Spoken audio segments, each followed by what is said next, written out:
Okay, so let's talk about working in television. Yeah. You've been working in television for quite a bit, I would say. How many years? 6 years 6 now. years. The Weather Network, of course. You've recently switched over to 680 News and City News. Yes, that's right. What was that switch like? Because you were tremendous on the Weather Network. Thank you. What kind of inspired that move, and how did it all work? It's a great question.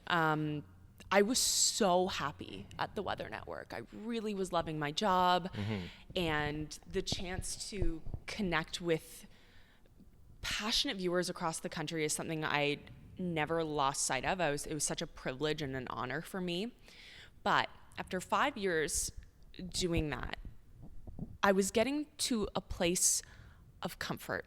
For me, that is great. Some people thrive on being comfortable. I am not one of those people. And for me, I felt like comfort was breeding complacency. And I didn't want to look back on my life in 20 years and say that I never took a risk, that I never tried something new. And I realized I would rather risk leaving the Weather Network, somewhere where I was perfectly happy, and not be happy. I wanted that risk because at least I would know. Yeah, totally. You know what I mean? It was, and so I reached out to 680. I'd been listening to 680 News for my whole life. I had a couple of friends who worked there, and I loved the style of their news reporting. Yeah.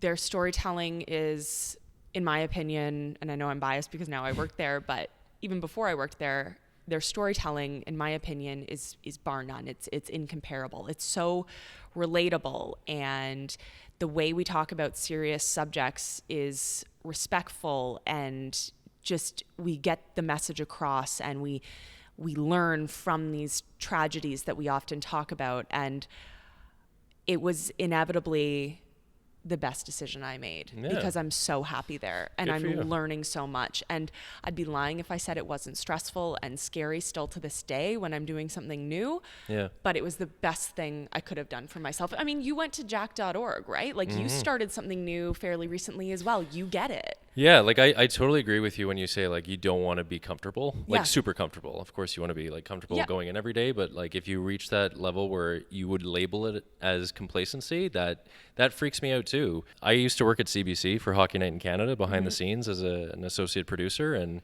that was like a dream come true. Like so many Canadians, I grew up cherishing and worshiping that show, and it was a dream come true to work there. And I did a lot of creative things that would be on the broadcast every week, and I was just like, this is fantastic. And after 5 years of working there, Rogers took over the rights to hockey. That was obviously a big thing. They did end up hiring me over to their side. But also at that time, I was kind of looking around, and I was just like, a lot of people I see here are lifers. Yes. Like they've been here their entire careers, and that's great. Government paycheck from the CBC, lots of security. I'm sure it's a great salary. It's comfortable, but that freaked me out. Yep. Just like you were saying. And that's when I chose to go to Winnipeg as the sports reporter. But even with Jack, like you mentioned, like I'm constantly searching for ways to like challenge myself. And, sometimes you think like, okay, is this the best career move? Because, other things come into play, right? Yep. Like if you're planning on getting married and having kids one day, you want to make sure you're making a decent enough salary and you're protected that way living in a big city like Toronto. But to me, it's just like, it's about the work. Like it's got to be gratifying for me to go in every day to wherever I'm working. And I loved working at CBC. I'm super grateful. Loved it. Same thing with Winnipeg. I just felt like I had accomplished everything I could out there. So it's like, okay, it's time to move back. And it sounds like you're like me in the sense of being purpose-driven. Yeah, totally. I really thrive on doing something where I feel like I have a purpose, like I'm doing something bigger and I'm bettering society or the world in some way. Yeah, and I feel like I'm really able to do that at 680 and City. And again, not that I couldn't at the Weather Network, but it's a new avenue, and I'm loving it. Yeah, that's great. Good for you. Honestly, like sometimes you have to take chances like that. Yep, and I think people like us want to take those chances, even if it ends up being a mistake, quote unquote, right? And I gave a lot up, like I was working Monday to Friday, very cushy jobs. And now I work weekends, I work overnights, I work early mornings, you name it. But for me, It's worth it. Whether it was at the Weather Network or with your new gig now, it seems like, and I've seen a lot of your stuff, but it seems like you always like being out in the field and playing with the obstacles, so to speak. You've been in a lot of situations, which comes with being a reporter, but it seems like you really thrive in those situations where it's either absurd or just something you never thought you'd do. Totally. Yeah. I mean, I look back at a recent report I did, and I came in, it was a Friday, it was a very quiet news day, and I was on a reporting shift, not a weather shift. And my editor said, Michelle, it's kind of quiet. How do you feel about just, I don't know, going out to a park and having fun with kids and making a story of that? Mm-hmm. I said, sign me up. 680, you just get me. Yeah. You know me so well. Spent 7 hours at Christie Pitts Park. I was tobogganing with kids, made new friends. Parents were digging it. And it ended up being such a fun day. I did a live broadcast while tobogganing down the hill, which on radio is very challenging because I'm out in the field by myself also. Mm-hmm. And you have to take those obstacles, use them to your advantage. And inevitably, when you have tough shoots, and that was tough in the sense of there really wasn't much news, right? Yeah. When you have those obstacles, those are always going to be the best times you have on air. Because you're reacting in the moment, right? Exactly. You can only prep so much for something like that, Correct. Right? You might think of a funny line here and there, but like ultimately you're in the elements, literally. Exactly. Yeah. Exactly. So it was so much fun, and that happens all the time. Yeah. When things go wrong, you just make it right in your own way. Well, I think that's something that really works for you though too. And I would have to believe it was a big part of why, they wanted to hire you at 680 and City, because they know your game. Yeah. Right? And I think I do a lot of posts, as you do as well, on digital.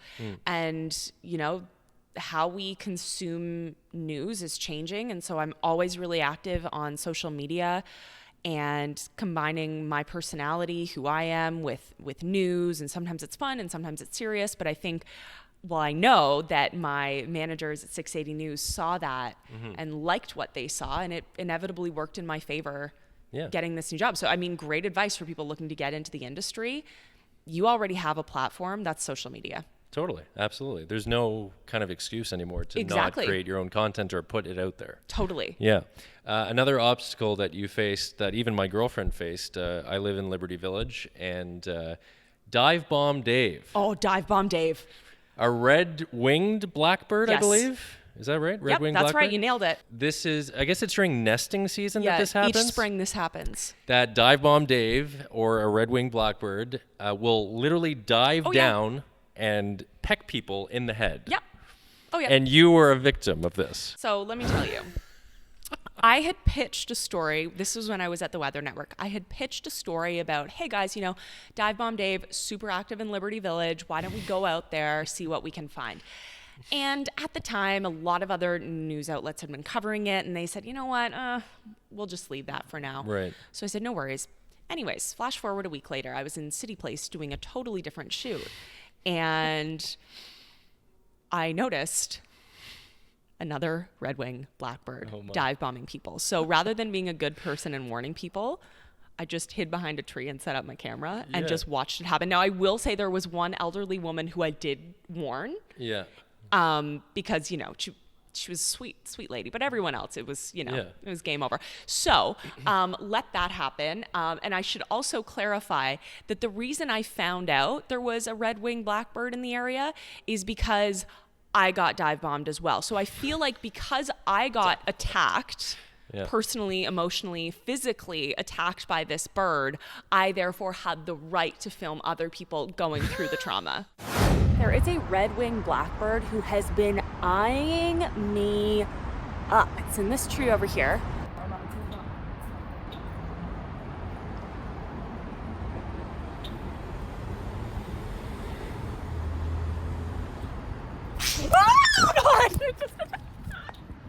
Oh my God. I feel like as someone who was just personally victimized by a red-winged blackbird, I have the right to film this. Oh, sir. Yep. He's gone. He is running full tilt down the sidewalk out of territory. Drive-by, false alarm. Not a false alarm, full-blown attack. You're on camera, and an entire busload of children have witnessed the event, sir. The winner for human-bird interaction goes to this gentleman, who will avoid its territory at all costs.